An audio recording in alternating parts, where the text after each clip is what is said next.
அன்பு செல்லமே, சிலருக்கு உன்னை பிடிக்கவில்லை. உன்னை பார்த்தாலே எதிரியை பார்ப்பது போல் கோபத்துடனே உன்னை பார்க்கிறார்கள். அதற்கெல்லாம் காரணம் என்ன தெரியுமா? நீ நேர்மையாக யாருக்கும் எந்த கெடுதலும் செய்யாமல் உன்னுடைய வேலையில் நீ சரியாகவும் மற்றவர்களுக்கு எந்த ஒரு விதத்திலும் நீ தீங்கு நினைவிக்காமலும் யாருடைய மனதையும் புண்படுத்தாமலும் வாழ்க்கையில் வாழ்ந்தால் நேர்மையாகத்தான் இருக்க வேண்டும் என்ற நல்ல எண்ணத்துடன் வாழ்ந்து கொண்டு இருக்கிறாயே, அதுதான் சிலருக்கு பிடிக்கவில்லை. உன்னிடம் சில விஷயங்களை அவர்கள் தவறான விதத்தில் பேசி பார்த்தார்கள்.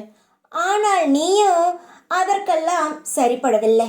அவர்கள் பேசியதற்கெல்லாம் இந்த விதத்தில் நடக்கக்கூடாது, சரியான விதத்தில் போக வேண்டும் என்று அவர்களுக்கே நீ அறிவுரை கொடுத்ததினால் உன்னை எதிரியாக பார்க்கிறார்கள். காசு பணம் இல்லாமல் இருந்தால் கூட இப்படித்தான் பார்ப்பார்கள். இதுதான் இந்த உலகம்.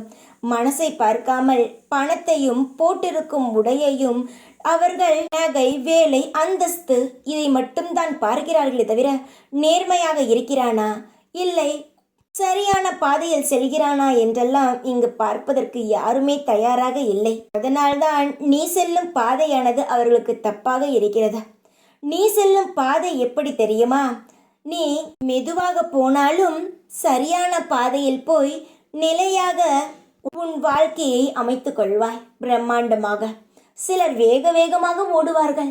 அவர்கள் ஏதோ ஒரு விஷயத்தில் மாட்டிக்கொண்டு பாதையிலேயே நின்ற இடத்திற்கே திரும்ப வந்து விடுவார்கள். நீ மெதுவாக பயணிக்கிறாய். இந்த விதத்திலேயே பயணம் செய்து வா.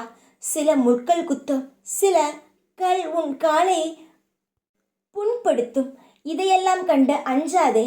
உனக்கு உன் கையை யார் பிடித்திருக்கிறாய் என்று மட்டும் பார்.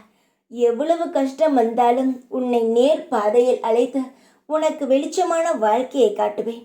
எந்த ஒரு நொடியும் நீ தவறான பாதையில் செல்ல மாட்டாய். தவறான பாதையில் சென்று விடுவோமோ என்ற பயம் இருந்தால் கூட அது வேண்டாம் என்று தான் நான் செல்வேன். என்னுடைய குழந்தையானது மிக பத்திரமாக இருக்கிறது.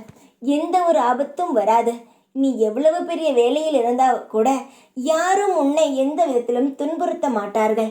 அப்படியே துன்புறுத்தினாலும் அவர்களை நான் எந்த விதத்தில் சரி செய்ய வேண்டுமோ அந்த விதத்தில் சரி செய்து விடுவேன். அவர்களே உன்னிடம் வந்து மன்னிப்பு கேட்கும் அளவுக்கு ஆக்கிவிடுவேன். கவலை வேண்டாம். என் பக்தர்களுக்கு விரோதிகளோ துரோகிகளோ இருக்க மாட்டார்கள். நம்பிக்கையுடன் இரு. நான் இருக்கிறேன் எப்பொழுதும் உன் கூடவே.